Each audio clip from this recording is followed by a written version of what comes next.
Hello, my name is Marc from jazzguitarlessons.net. So welcome to the Tune of the Month, July 2015, All the Things You Are video. So there's a few minutes left before we get started, so we'll wait until people come in. It's going to be 3 p.m. Eastern time here. So I'm going to play a few choruses on All the Things You Are, playing the melody, a few chords, maybe soloing. So feel free to kind of play along with me, join in with your guitar while we wait for the rest of the millions of people that are going to attend the webinar. Ready? So tempo is 72 on the metronome. And we'll just warm up a few choruses on All the Things You Are. Ready? A one, two, a 1, 2, 3.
Welcome, everybody.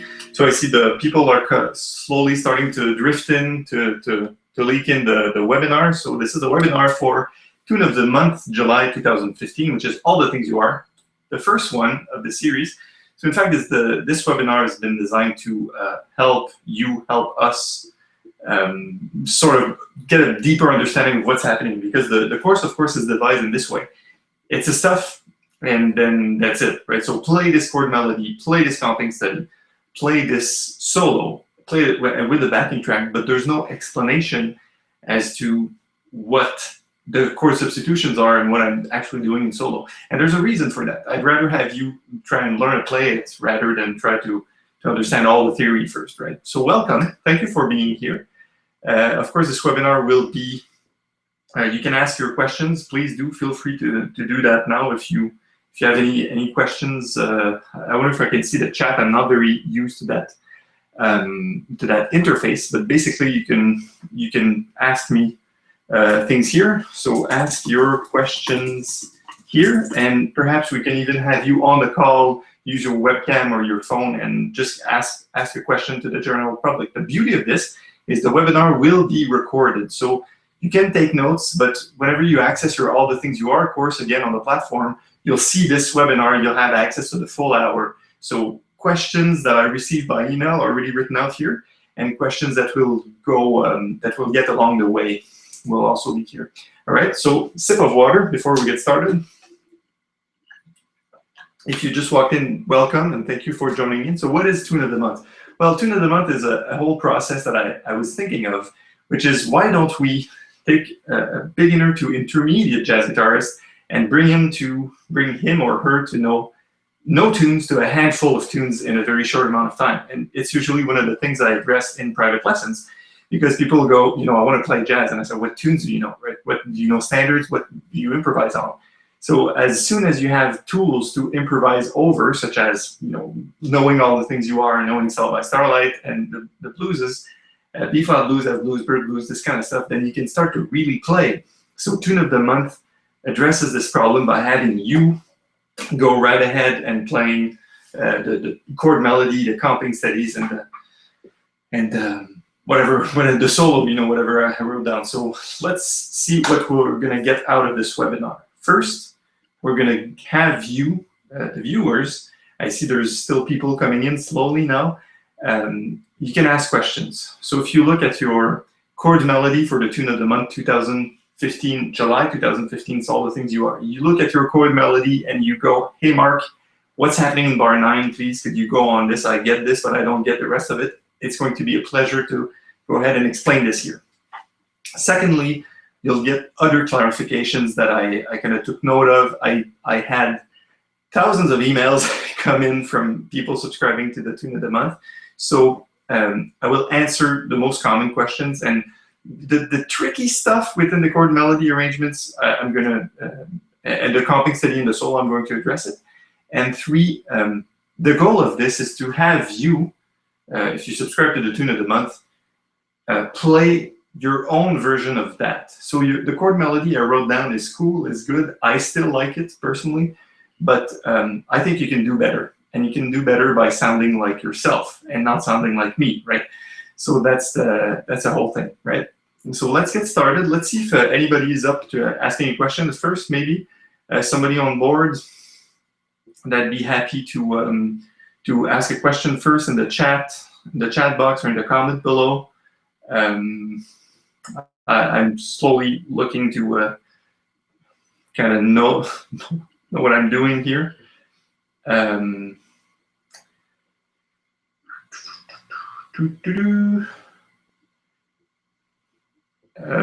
Anybody, please? Not yet. I am open to receiving questions, but I'm just still unsure as to how I can have people ask questions on this platform. So if anybody would like to step up now and ask a question, it'd be the right time so I can see how I can do this.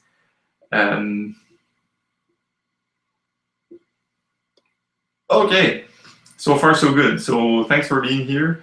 I will start with the stuff that I have. If meanwhile you have questions or you want to hit me up with a question, just please do so. I'll start with the chord melody because, of course, I think that's where there's the most work of all. So chat. Choose links, my drive. No. Sorry, people. This is it's hard to talk and show guitar and kind of manage a platform for chatting at the same time. So let's start with the chord melody here. I'm going to put it on screen because I didn't want to have a printed version. Save the trees. 1 second, chord melody. Okay. So the chord melody arrangement, what's fun with Tune of the Month really is that it sounds like me and doesn't sound like I'm trying to show you. It's not, it sounds like, it doesn't sound like I'm trying to show you anything. Oh, I'm notified by text that there are questions in the chat window, but I still can't see them, unfortunately, from here. If anybody's on board and can help me out with this, I'd be more than happy to welcome you because I really, yeah. YouTube.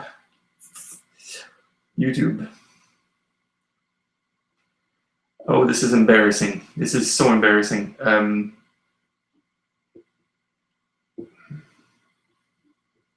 This is sorry. People have been asking questions, so I still can't see them, and I'm totally clueless as to what I should be doing. If anybody has a question, that can use Google Hangout, that knows how to use Google Hangout, would be amazing. I see that there are 10 viewers, but I can't see. I can't see. I can see the questions. Commented on a video. Oh yes, it's coming up. So I can use the two technologies at once. Picture. Okay, so there's a thread of conversation, and I'm in contact with my angel, my guardian angel, Scott, who's going to perhaps ask me a question through the Hangout window, or ask me a question through the YouTube window. Oh, I see those. I'm in Brazil. Hey, okay. I had to type on the YouTube. Chord names are chopped off flat at the top of the PDFs. Okay, so let me start from the top. Sorry if I don't know if you people can see this, so I'm just going to read the questions out loud. So the chord names are chopped off at the top of the PDF. I don't see that for my printed version. So if you can send me an email with a screenshot, that'd be the best way to go. Does anyone else suffer from serious lag in the video? I don't know. I think my video is lagging a little bit, but I'm on a very fast connection. So if you have any more problem, ask me. Stretching exercise recommend for these codes more. Okay, let's start here. In fact, this is a great question. And we'll go to the PDF of the comping study on the last 16 bars. So let's do this right away, please. If you want to follow along. So comping study, last page, you have an F minor here, like this. And then you have something like this. So I wanted really to come back to this chord because it's an amazing chord. You know, F minor can be, if you use the bar, it'd be this, right? So 1, 3, 1, 1, 1, 1. If you use just the top 4 strings, you're going to wind up with this, which is really, you know, your basic F minor. The interesting part is I add this 9 in the 5th fret. So I have large hands and I'm allowed to do these stretches, right? So I keep this here and I put my pinky in the 5th fret of the 4th string. So it's kind of a bummer, but to answer the question, stretching exercises, the first thing you want to do is start higher. This is as low as it gets for stretching your finger, right? So if you want to start to do an octave higher, so 12 frets higher, maybe F minor. And slowly bring your way down to learning this chord slowly but surely. There's some reaches that you'll never be able to do. Like for me, there's some stuff I can't do, and I'll never be able to do just because of the size of the hand. But the best way to start is really to start high, and diatonic chords are a great way to go. I hope it helps. So I see, I'll continue with the comments. What are some of the questions you have had up to now? Well, one of the first questions is, of course, I'm talking Frankie Bradford is asking the question, what are the questions that have been asked so far? And first one is, what's the voice singing the first bar of the chord melody? So this is one of the great questions, like why do you go like this? Like we're playing all the things you are, so people would go and play an F minor, you know,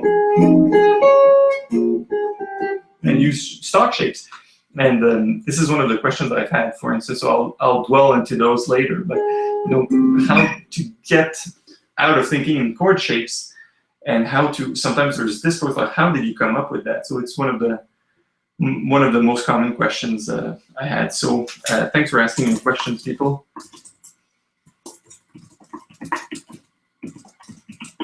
Voila. Which key is the best for the song? Okay, great question.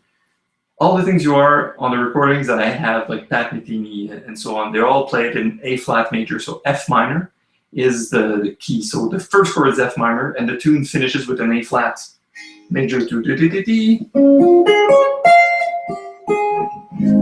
So this is the key it's most often played in. However, people do all sorts of crazy things with it, asking, you know, maybe change the key every chorus, or maybe they will reharmonize only parts of it. So, or they will play the bridge in a different key and a different time signature. So that's often the things that are happening. But here, I'm respecting the original. The simplest way to do it is A flat. It goes to C major, then it goes to E flat, goes to G major. Then the bridge is in G major and E major. And the last portion, the last 12 bars are in A flat. So I hope it answers.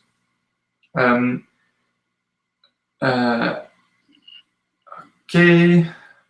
So how do you determine the best place on the guitar to play the solo you have written out in the most efficient place, please? Okay, so this is a question from Glynis Sederer. So here, the place you can best play the solo and the stuff is the place that is tabbed, really. So if you don't read tab, I don't read tab, I don't really use tab, but at least in this study, in the PDFs, you can get an idea of this is where I intended the chords to be played. If you see what I mean, I don't have several ways to play the thing. If the solo, the beginning of the solo goes like this, I didn't intend it to be in any other position. It's really a fixed thing, because some of the licks are, fingering-wise at least, are idiomatic, if you see what I mean. They fit well the guitar in a certain register and on certain strings. So if you want to have the best place, it's really the most efficient place is that. It is exactly what is tab. So I hope this helps. All right. I'm in Brazil, guitars. I can see this now. Thanks for the link, Scott. And Scott is saying video is good for me. So I can see this on my phone, but due to technology, it says something went wrong. How amazing is that? Rodolfo is asking about superimposition and reharmonization. Is there a way to not clash with the other instruments? How can the other musician preview it? Well, this is a question for the ages. If you play with a piano player and he has these 10 fingers, he or she has 10 fingers plus a pedal you can step on and just sustain everything. And of course, there's no way other than really deep listening. And that's where you can say, these, as one of my teachers would say, these garden variety chords. When you're playing all the things, you are these, these basic shells without extensions like this. That's where they come in handy, because when you play that, there's no clash because you are playing the right harmony.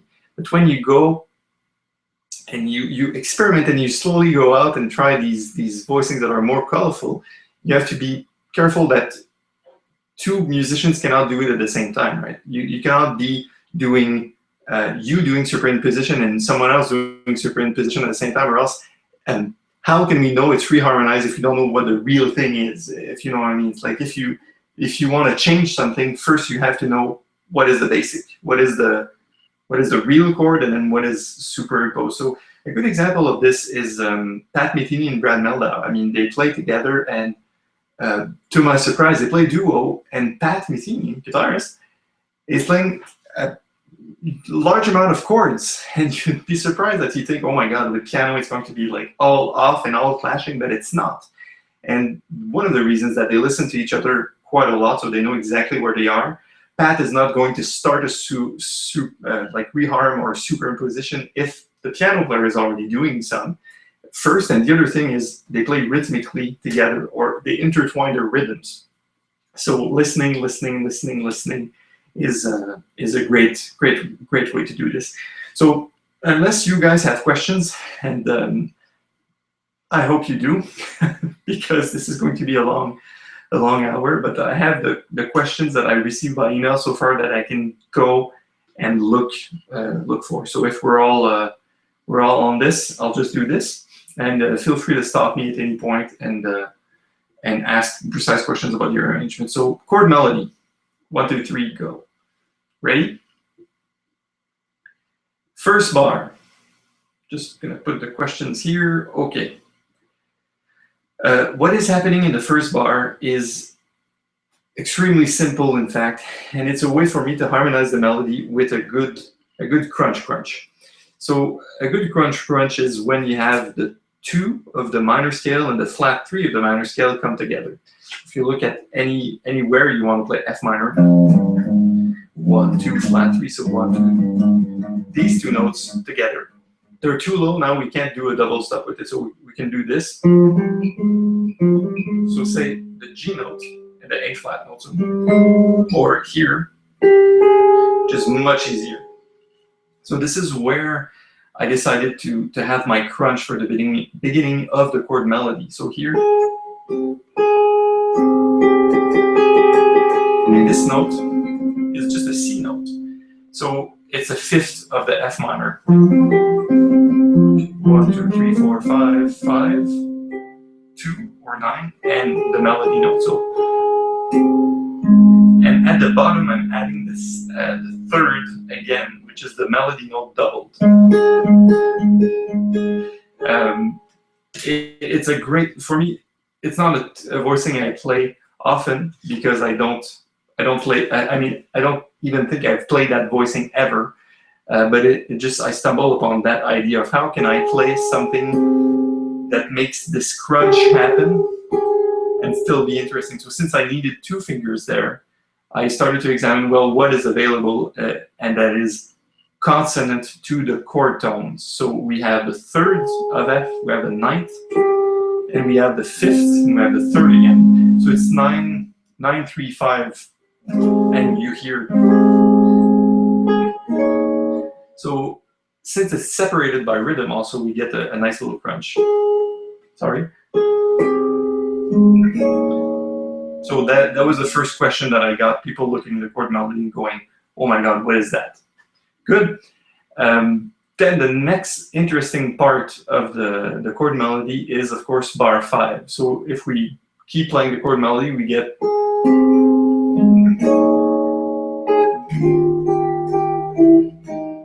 And here. So people will ask me, what is this? Where does this come from? And how can we come up with it ourselves? Well, it's a repeated top note. So instead of going,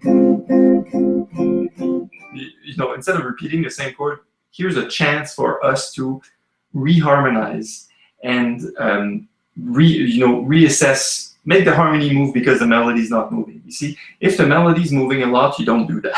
But if the melody is very static, then you can expect to do that. So here, first chord, and we're in bar 5 on the chord melody for people who have just joined. So bar 5 here. This is a D flat major chord. This is one of my favorite voicings, by the way. So 7th, the 9th, and the 3rd here, and the root is not played in the chord melody, bar 5. So it's a D flat major 9 chord, going down to C minor 11. The root would be here.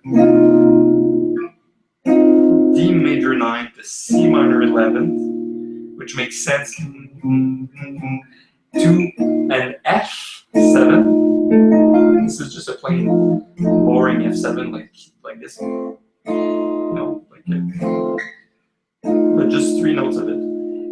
To a B flat minor 7, basically. So D major 9 to C minor 11 to F7 to B flat minor 7. The beauty of this is C minor 7, F7, B flat. It's kind of a 2-5, right? So the harmony moves in a 2-5-1, but within that same bar, very, very quickly, while the melody is being sustained. So let me repeat this if you want to take a note.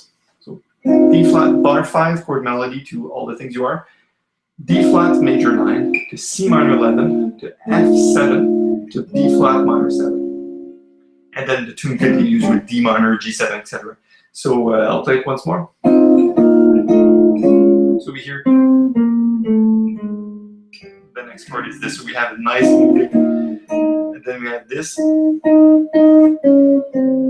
So all the voices move together to go down, and we aim at something. And the aim is that next chord in bar 6, which is a D minor 7. As it is played, it's played like a 4th, all 4, so like a bar like this. So bar 5 is a passing idea. Great, so I hope this is helping out. Thank you for joining in. If you just came in the webinar, look if we have more questions here. Do we? Questions by Marc Miller. If we have a substitution for a chord, will you evaluate it and get back to us? And how should we go doing about this? Okay, good question, Marc. My favorite way to go about this would be to have you face-to-face with me. So if you find a way to watch this on Google Hangout, ring me and I can have you ask your question live. If not, what we can do is be super precise as far as a chord goes. So for instance, you say we are in all the things you are in bar 1, the melody note is this, or the chord is this, and I'm substituting for this. For instance, it's F minor 7, and you can say my chord voicing is, we can use the number in X's, right, like that. So you say 1X, 1X, 1, 1, 1.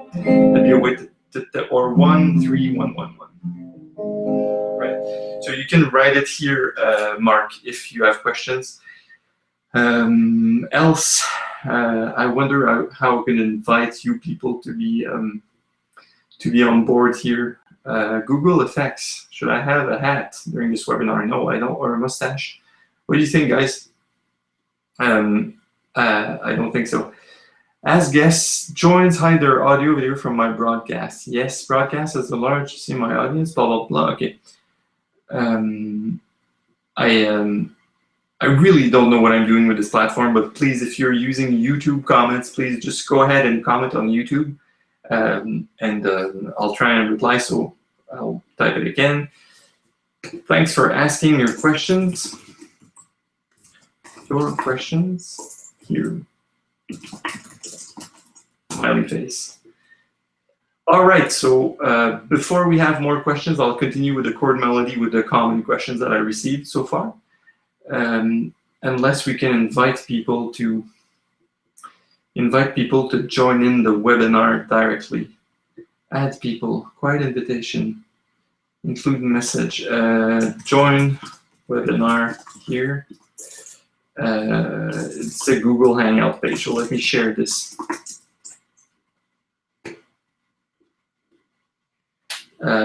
Public, here we go. Invite. Okay, this is not working. So let me share with my YouTube fans only. I wonder if this, what I'm doing makes sense, but and here, let me maybe comment this on Google. This is the page.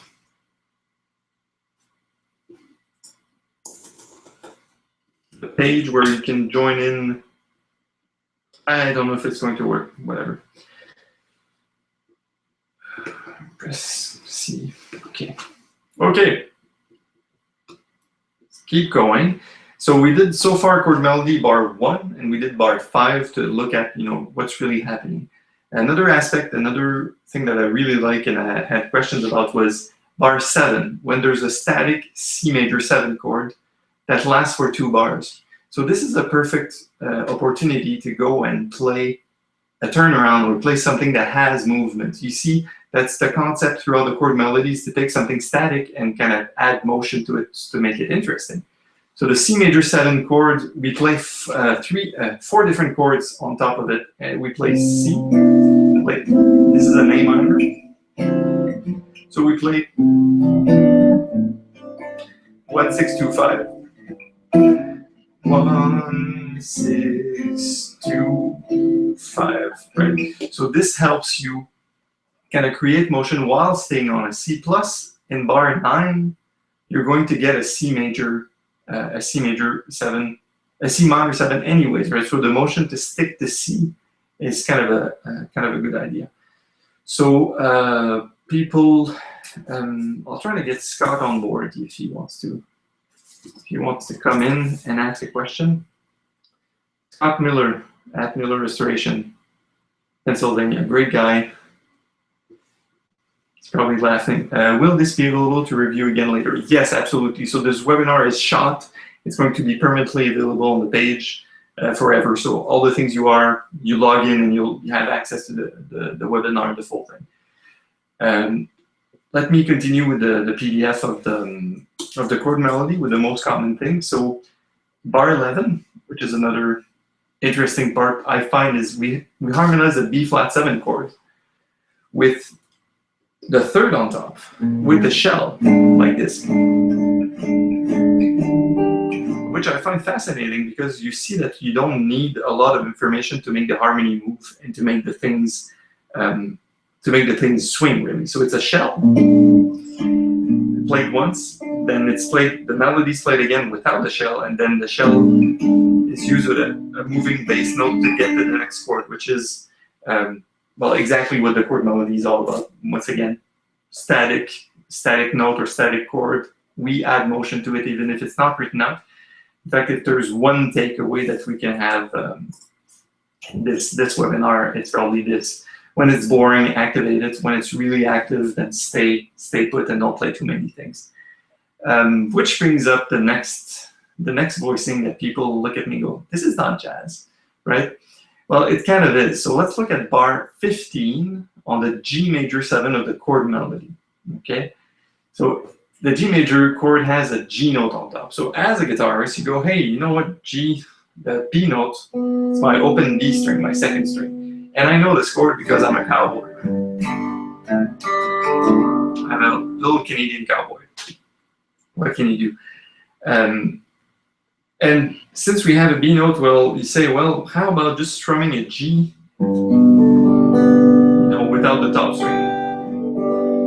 I'll do it, right? So that's what I did, but I changed one note, so we have the ninth of G, so it's kind of now it's a sort of a jazz chord, but not really. So we have this note, which is an A note on the second string, and we have this open D, A, and B. Then the A note comes down to the G note after, so we hear the resolution of it. And I don't know if you're a fan of 80s pop and rock bands, but this is the Police voicing. And probably a bunch of people laughing right now. So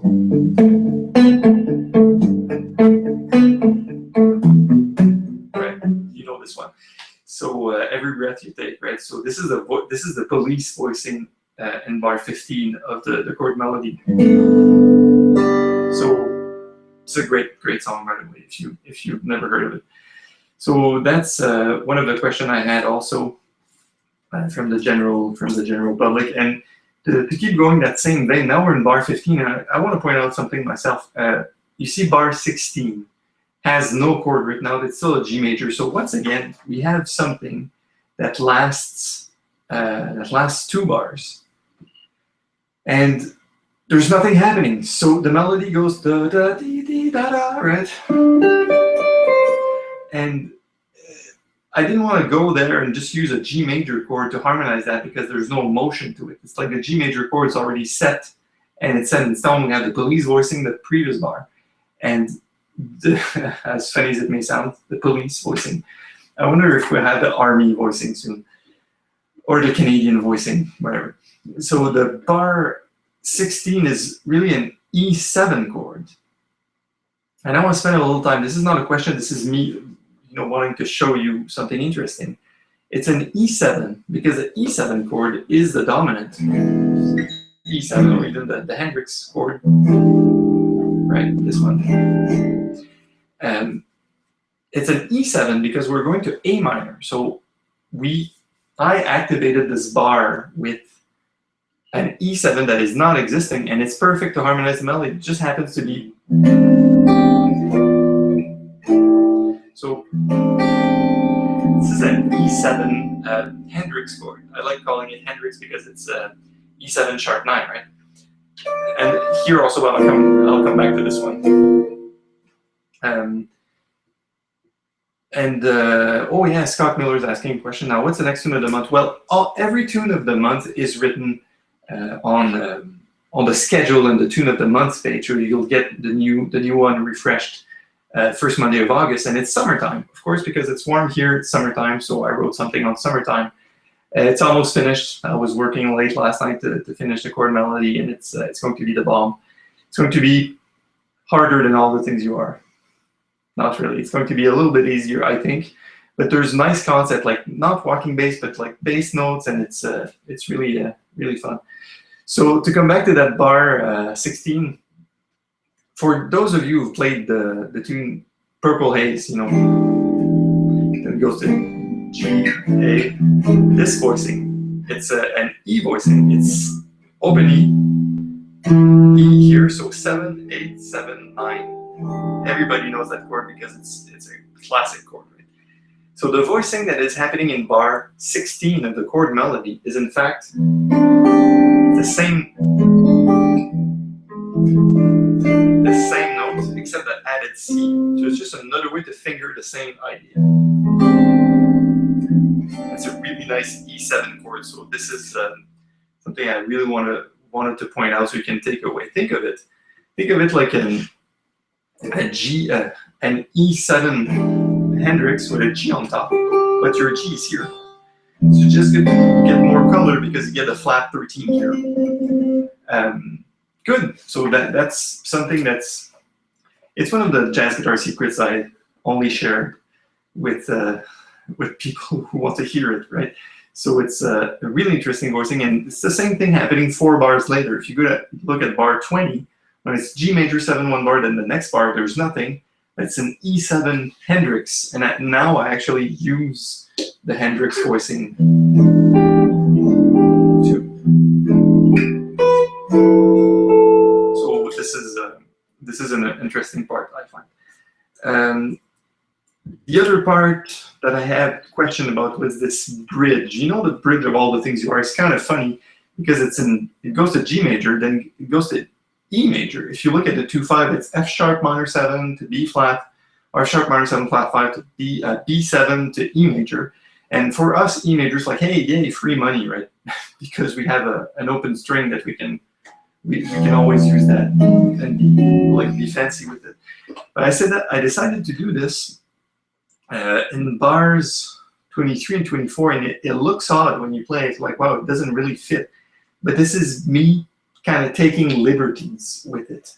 It's an E major sharp 11, like this. So I'm looking at bar 23 now. E major, this is your regular E major. Then it's sharp 11. Then the same voicing here. So it's parallel. This is C major sharp 11, C major 7 sharp 11. I'm not allowed to do this, quote unquote. I'm not allowed, but this is just a way I found to harmonize the melody that felt nice, you know.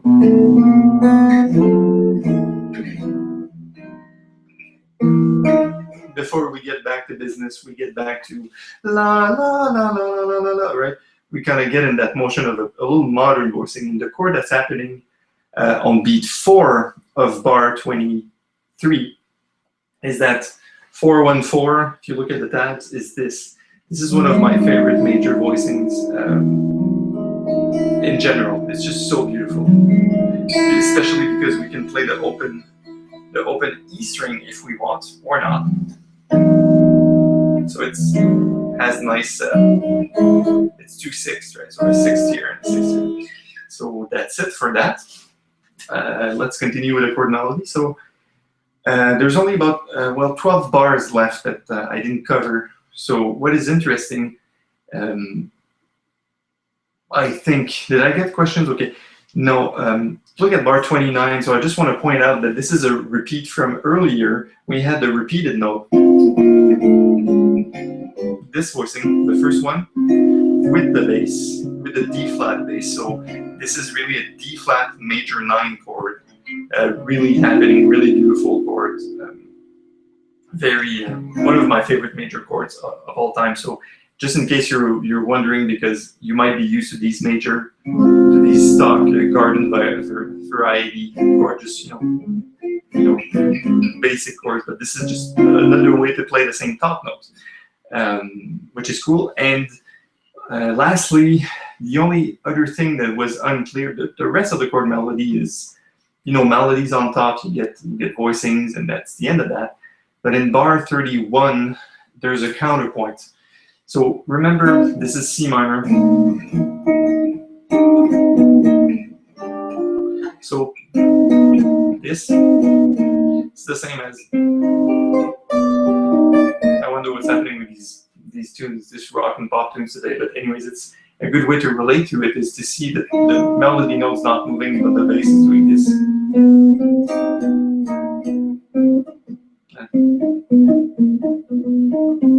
Right, so this is called counterpoint, right? Instead of being chords moving, it's one melody against another melody, hence point to point. So counterpoint. and was brought to us generously by the Renaissance era, before chords even existed, if you can believe that. Good. Questions about the chord melody? Anyone, please? Questions? No questions? Okay. While we're at it, I just want to point out something interesting. Not about the music specifically, but you see, the process of creating a chord melody is kind of a big deal. And for jazz guitarists, it's kind of a bigger deal than piano players.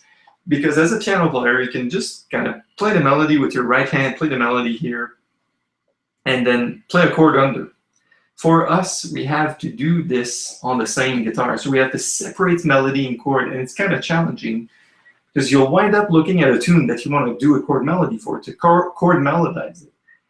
And you'll say, wow, you know, I don't know enough voicings. Basically, that's what you'll wind up saying. I don't know enough chords to do that.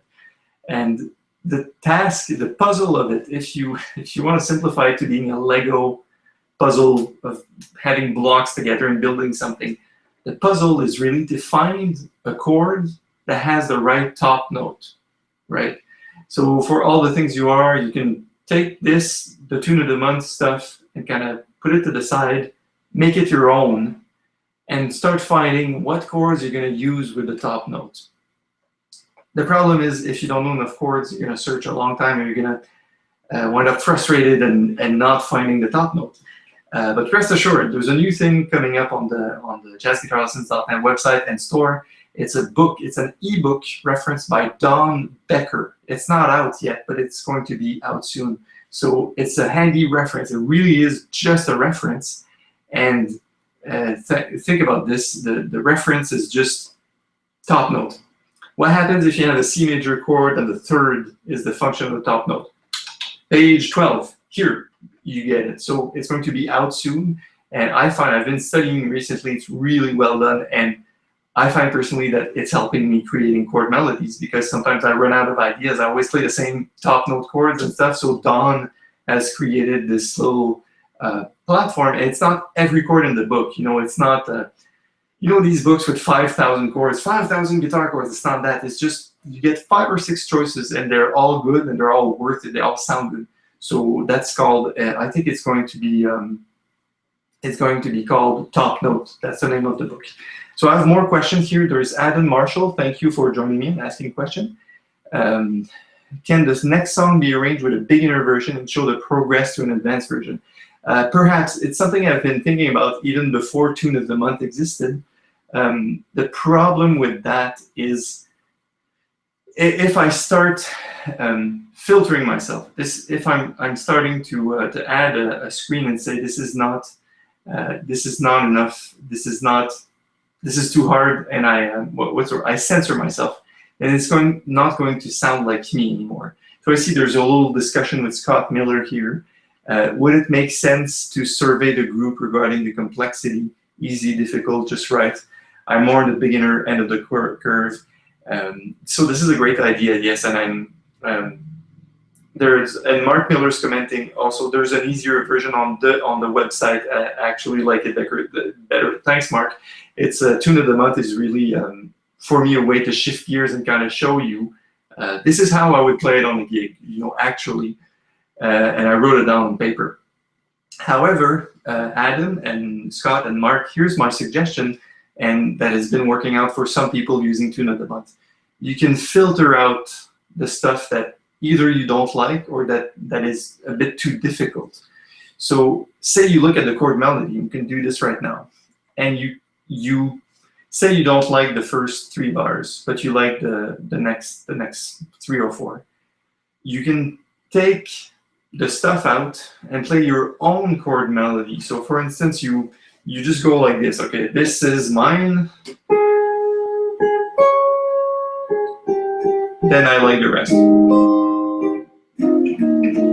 You see, and from that, I'd like to call this a Frankenstein chord melody. You're like, oh, let me keep the ideas that I like and remove the ideas that I don't like. And in that process, eventually you wind up with something that's completely yours, which is more worthwhile to your musical development than playing all of this. So I see Adam is Adam is saying, yes, this is absolutely a good point. Adam is saying, I think seeing the process of taking a song from first look to an advanced version will help us to see through the process involved. Actually, it is. This involves a lot more work for me, other than just coming up with something and writing it out. But I'll see what I can do. I'm always open to suggestion and keeping these in mind to make sure that, of course, I want everybody to learn something and not just go, this is it, take it or leave it. It's going to be a process. So for at least the next 12 months, well, 11 months now, I'm going to try and adjust month by month, always go by what you guys want to look at and what you're having in mind in terms of difficulty and how to do it. Preview, sneak peek, the summertime version that's coming up in August is going to be more Gershwin-like, if you can think about that. Thank you, Mark Miller. So Mark is saying, great answer, Mark. So the Gershwin version of Summertime is more haunting. I've heard jazz guitarists play it, kind of a minor Dorian sound, almost like a so what sound or impression sound. So this, thanks, I see still comments, so you like the explanation, so I'll try and work this out, of course. So the Summertime, I did a version. I told you I worked until late last night to kind of finish some of parts of it, and it's going to be more haunting and less technical. All the things you are now is more technical because it's, in a certain way, it's kind of boring. It's really fun to improvise on, but for the melody is using only the thirds of each chord. There's no variety. It's clearly going from one chord to another without any surprises, whatever. While Summertime, so that's why I had to activate it with technicalities, 9ths, 11ths, and kind of these movements and all these crazy stuff. But Summertime is so good on its own that I just added a pinch of salt. It's just like, hey, here it is. It's inspired from the Miles Davis recording from is it the 50s or the 60s with Gil Evans as an arranger. So even the comping study is derived from some of what the horns are doing in the background, which is going to be great, and less, it's not going to be a guitar fest again. So this is my promise to you guys, that all the things is kind of, and Summertime is going to be less of that, if it can be reassuring to you guys. So Scott Miller is commenting again, says, thank you, this is a great way to build my repertoire. So this is exactly the goal of Tune of the Month, right? Even if at my current level, I can't do everything you've written, so that's the goal. And yes, of course, Scott will be in touch. We can work on the chord melody together. And Scott has been an amazing private student for a long time now, for over a year, and an amazing person to be around too, because we work together on several things. So it's great to have you on board.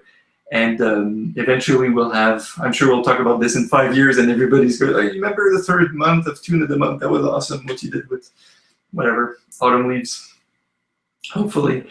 All right, so unless anybody has technical questions, we'll go to the comping study and just look at a few things. Not a lot of questions there because it's less intricate, if we can put it this way, because the chords are played.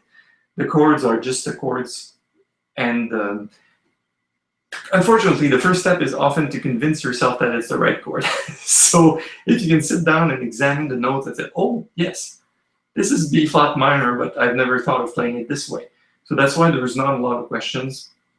The difficulty is, without the shadow of a doubt, the difficulty is in the rhythms. So once again, chords are just chords are just chords. If we activate them, we're going to get things like all the things you are comping study, the one that's on the Tune of the Month, right? So I will go through 5. I think I had 4 questions and one thing I wanted to point out. So let's go to that. I had a question asking a question here. Do you have frequency requirements in terms of private lesson? Is once a month okay? Well, it really depends on what you're looking for and depends on how we work together. I find that for adults, the best way to go is to go every 2 weeks. And I have about 20 people on board now doing that every 2 weeks. And I'm talking about adults between age of 25 and 65 or 75 even. seniors and young adults and everything. Once a month is okay. I'm answering your question here. I think it's Here's of the Empire, your name on Google. It depends how we work. It depends how you work and what you're after in terms of learning.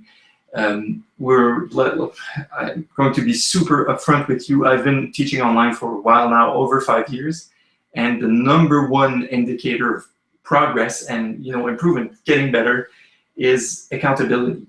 Without any doubt, it's clearly what has been working well for everybody. So a lesson every week is kind of pushing it because you don't get a lot of time to practice.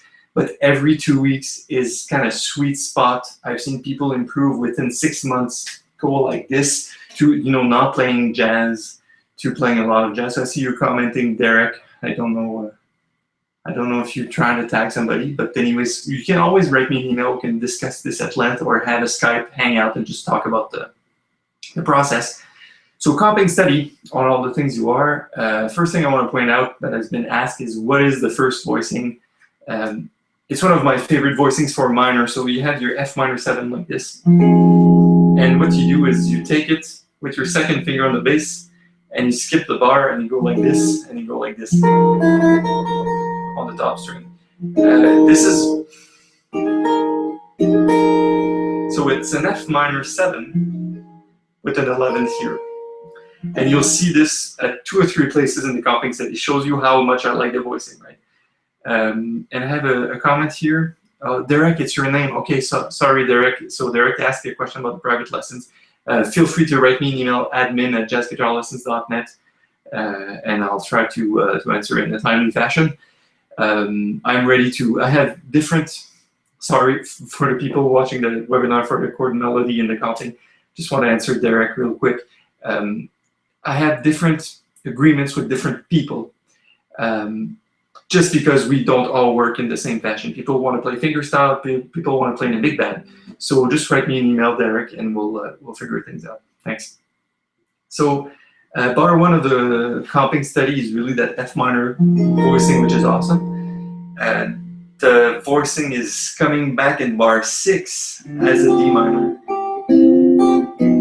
So it's kind of it's buried into other things. So, but you see, I really like the voicing. Other question I wanted you to notice in bar 11, 9, 10, 11, 11 and 12 kind of. So,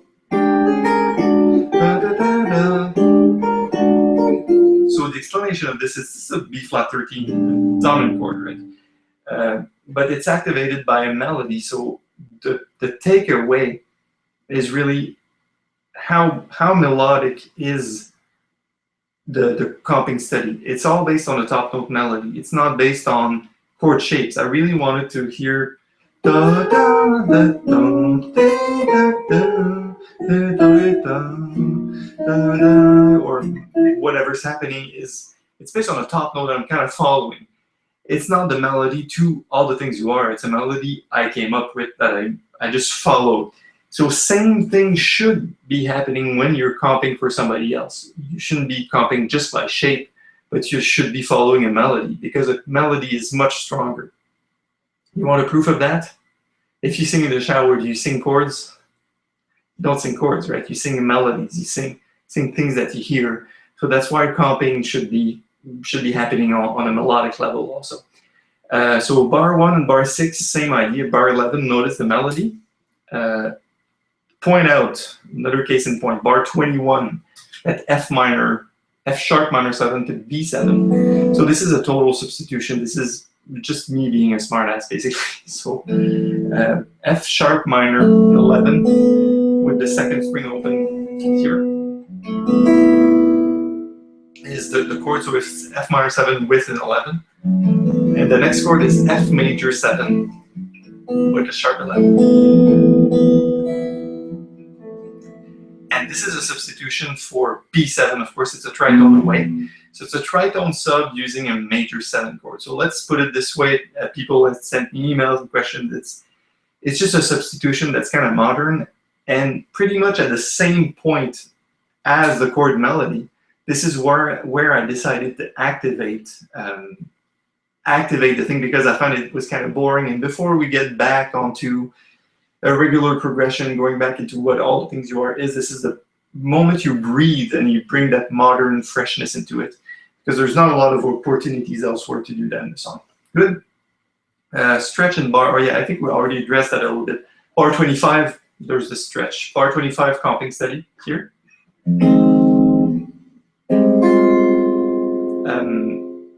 Feel free to substitute it with just that. It still works, but this is the crunch between 2 and 3 that I really, really enjoy. All right. Otherwise, I had questions about the last 8 bars, but there's not much I can tell you. The first thing I can tell you is go really slow and learn it exactly as it is written, and come back with the questions either by email or on the discuss at the bottom of the screen on the course page on Fedora, because they're all good chords. They're all appropriate. There's no substitution. It's just, oh, here's a 9th, here's a 7th, here's an 11th. But other than that, it's really basic, but it is difficult to execute. I will give you that. The last 8 bars are, I just cranked it up a little bit before finishing the song. You see, same thing with the chord melody and the solo. About 3/4 through the tune, like at 75%, it peaks. It goes to that. This is the high point. So the last 8 bars are where I kind of cranked it and kind of put it on the side, like now we're done. So I have a question by Adam Marshall. Thanks for the live stream. Thanks to you, Adam. And you have to get back to work. You can rewatch it later. It's going to stay on the YouTube page, and you'll have access from the course. There'll be a link to this webinar forever. You can keep asking questions in the comments on YouTube. You can always ask lots of questions, and I'll do my best to answer them in a timely fashion. So that's it. I had that's all there was in terms of questions and ideas for the comping study. I really like the last 8 bars, honestly. I wrote pretty much all of the chord melody very fast, except these last 8 bars are what I spent like a day on, just writing these 8 bars to know exactly what I wanted to hear. Because think of it, the chord tune of the month for me on my end of things is really a strange thing to do, because I keep asking myself, would I play that? Would I actually play that? And it's the gist of the work. Getting ideas to write down is not a problem, but I really wanted to give you an idea of, you could walk into this place I'm playing gig tomorrow and just go, oh, he played that on all the things you are. So tune of the month really is that, the sum of me, right? And we have only 4 or 5 minutes now. Talking about the solo. So anybody has questions about the solo precisely? I had an email about 5 minutes before I started this, and people were asking, the person was asking to, can I show you applications of other licks and scales and stuff? So the short answer is I'll see what I can do, but no, because the whole tune of the month process is here's how I would play it. Here's an application. Here's a lead sheet. It's kind of boring. And here's what we do with it as jazz players, quote unquote.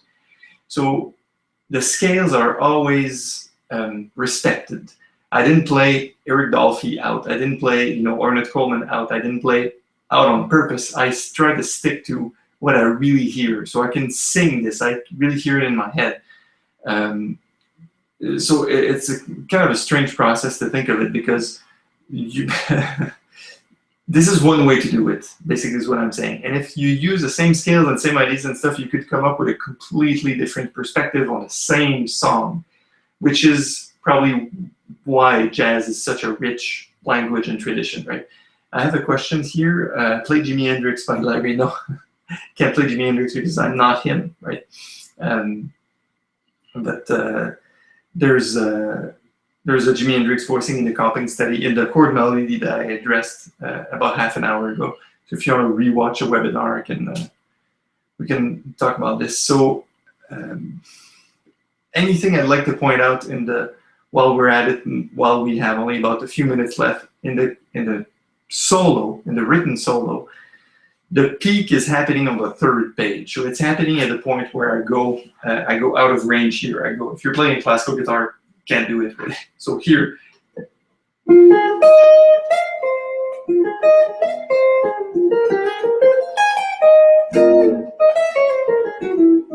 This place is really where the energy is at the highest. So if you want to learn anything from that solo, the rest of it is really good, I find. I really heard everything I was doing. It's clear.